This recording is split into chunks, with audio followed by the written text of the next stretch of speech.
Kentucky, everyone over in the kitchen with Miss Alison Davis, and we decided, she sent me a message last night saying, what's one of your favourite Australian dishes? Comfort food. Comfort food, and I have to say, when you've had a good dinner party, and you've had a little bit too much to drink, That Bubble never and happens. Squeak is your friend.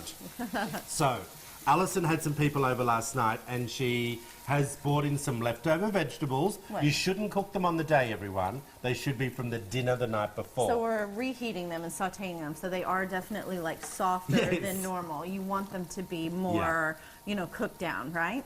Totally. So, and any herbs, any oil, any dripping, like anything. You Yeah. put anything in that. yeah, that's fun. Yeah, it's just good. like clean out the fridge Clean out the dish. fridge. Right? If you got a bit of baked beans or pasta or literally, that's what Right, it's all about. anything. Yeah. So the base of this, though, is mashed potatoes. Am I Ooh, right? Yeah. So it basically is like this large potato pancake, if you will. Yeah, I think you could call it that. Right? Yeah. So we have in here just some peppers, some green beans, some squash. It was just sauteed. And then we're going to add that in to this pan. Yeah. And then we're going to top that in with some mashed potatoes and kind of And squish it all in. squish it all in. Yeah. Okay, so See, if it was me, no one listens to me. what would you do? I would, what I afraid would that do. was going to be a little hot there, so. No, that's good. And then also, you would mix it in. You don't just put it in. Right. Do you know what I mean? So it's not like a quiche, everyone. Do you know what I mean? It truly is. Right, there's no egg. No, no. Which- Oh. And the potato is better from the night before. Don't serve this to your guests the night before because this is still lumpy. The secret is to have lumpy mashed potato. And if you're really good, Mix that in. you put pumpkin in with it as well. I know, he told me that, and I thought, well, I had never thought about putting pumpkin in with my mashed potatoes, but that does sound yummy. So as far as the potatoes go, I like using a Yukon Gold potato. Yeah, I was going to say that's got a different flavour. Because the Yukon Golds, to me, are just a richer, and they have a better consistency, and they really just are my favorite for mashed potatoes. And they don't get super gummy or waxy. So you take these, I quarter them with the skin on even.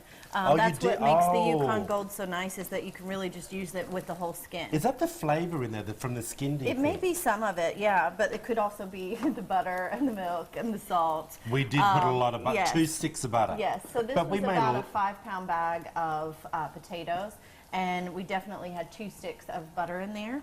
Have we got a with some shot of whole this? milk. This looks good. And he's so excited.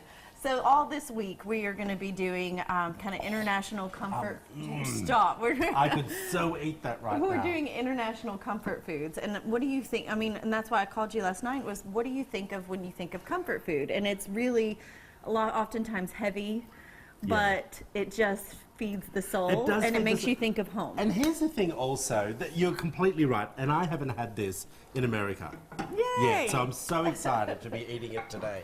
But the thing is also, this was also made back in the day for, and I don't mean, this sounds awful, for the peasants. Right. Because it's an English dish. So normally the royals would throw out all their food. it would be This is the leftover. leftover food that they would feed their what they class as peasants, which Right. were the housekeepers Right. and, you know, people who did Part the of the family, fires and all yeah. that sort of stuff. And if you're a dispelled queen, you'd probably eat this as well.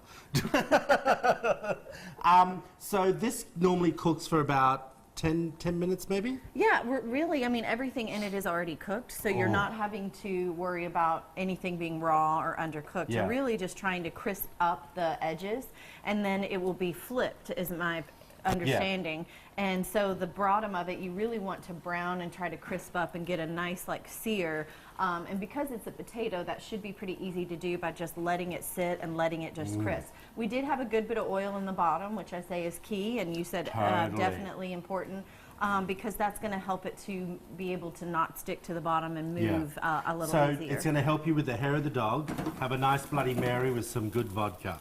That's what I say, my friends. Happy hangover cure. If you want to find out more information about how you can do this very inexpensive and the best hangover food you've ever had in your life, head over to wtvq.com/Midday Kentucky, or of course you can head over to Wild Time Cooking as well. Alison will have all the information there as well. We'll be right back after this short break.